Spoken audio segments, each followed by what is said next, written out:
Hello everyone, welcome once again in my YouTube channel in AK career academy. तो देखिए, अभी हम लोग क्लास 10 के केमिस्ट्री को पढ़ रहे हैं, जिसमें आपको चौथा चैप्टर पढ़ाया जा रहा है कार्बन एवं उसके यौगिक यानी ऑर्गेनिक कंपाउंड को हम लोग पढ़ रहे हैं।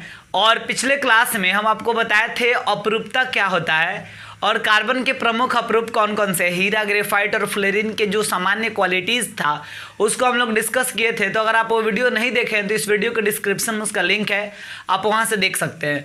और आज की क्लास में हम आपको कार्बनिक यौगिकों के नामकरण के बारे में बताने वाले हैं। काफ़ी छोटा वीडियो होगा, लेकिन इसको आप समझेंगे तो आगे के क्लासेज को समझना ज़्यादा आसान हो जाएगा।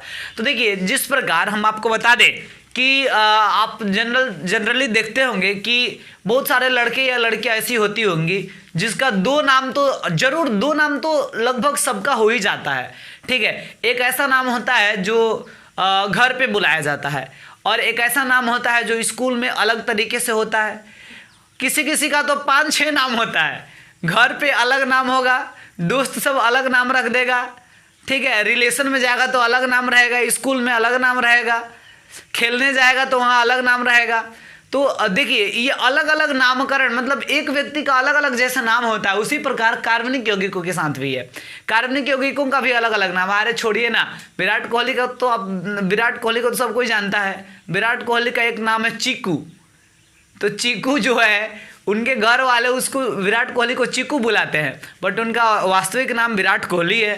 बात समझ रहे हैं? तो जिस प्रकार ये दो नाम हुआ, या और भी बहुत सारे एग्जाम्पल्स आप सुनते होंगे, तो उसी प्रकार एक और एग्जाम्पल है चनेश्वर करके, वो हम आपको बताएंगे नहीं। एनीवेज, आगे बढ़िए। यहाँ पे कार्बनिक यौगिकों के नामकरण की हम चर्चा करते हैं।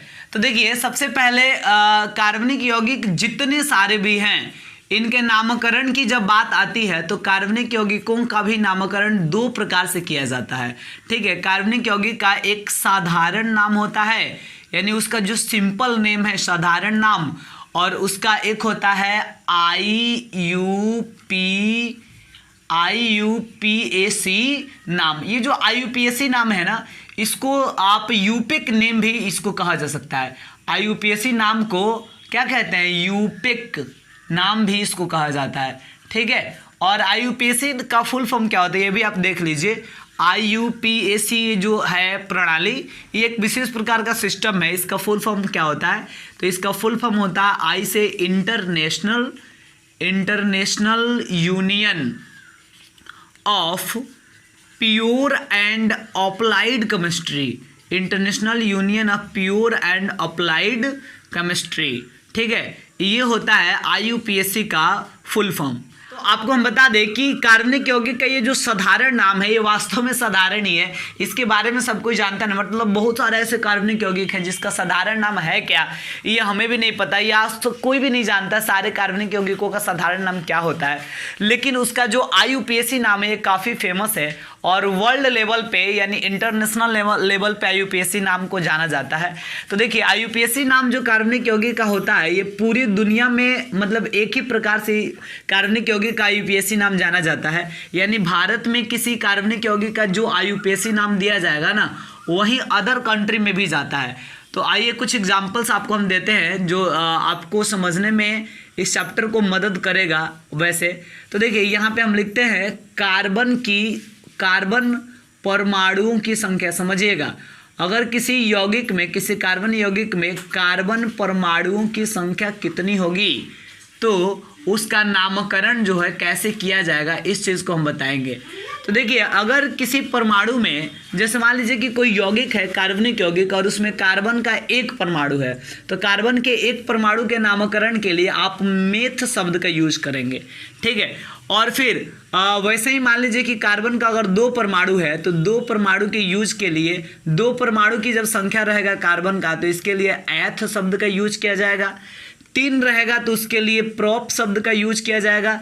जैसे मान लीजिए कि आगे जब हम आपको हाइड्रोकार्बन के बारे में बताएंगे, क्रियाशील समूह के बारे में बताएंगे, तो वहाँ पे हम आपको समझाएंगे कि मान लीजिए कि मीथेन है, तो उसका सूत्र होता है CH4, कार्बनिक यौगिक है C2H6, कार्बनिक यौगिक है C3H8।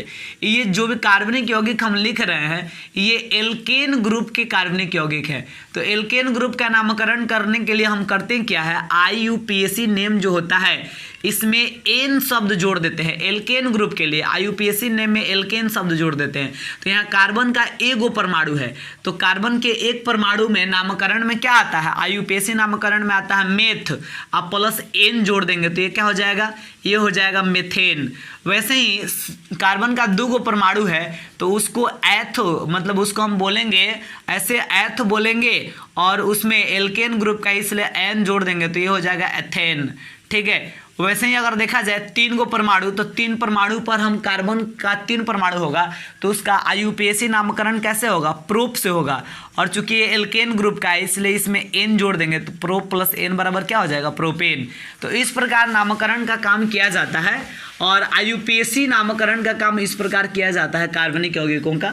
अब आपको बता दें कि अगर परमाणु कार्बन परमाणुओं की संख्या 4 होगा तो उसको ब्यूट कहा जाएगा, कार्बन परमाणु का संख्या 5 होगा तब कार्बनिक यौगिक का IUPAC नाम पेंट से किया जाएगा। फिर 6 पर होता है हेक्स, 7 पर होता है हेप्ट, फिर 8 पर होता है ऑक्ट, आगे चले तो 9 पर होता है नोन, और अगर लास्ट में 10 वाला भी हम समझ ले तो 10 का होता है डेक। तो आपको कम से कम 10 तक तो जरूर ही याद रखना होगा। अगर आप 10 तक याद रखते हैं तो मेरे ख्याल से क्लास 10 के कार्बनिक यौगिकों के बारे में जो भी चीज़ें पढ़ना है, हमारे ख्याल से क्लास 10 में जब भी आता है तो आई थिंक लास्ट हेक्स तक आता है, हेक्सेन वगैरह आ जाएगा, हेक्साइन वगैरह, हेक्सिन वगैरह मतलब लिखा हुआ आपको मिल जाएगा, या जनरली पेंट तक ही रहता है। बट अगर आप 10 याद कर लेते हैं IUPAC नामकरण के लिए, कार्बन परमाणु की संख्या 10 तक होगा तो IUPAC नामकरण उसका कैसे किया जाएगा, बस आपको ये टेबल बस इतना याद है तो मेरे ख्याल से IUPAC नामकरण करने में आपको परेशानी नहीं होगा। तो इस प्रकार कार्बनिक यौगिकों का IUPAC नामकरण किया जाता है।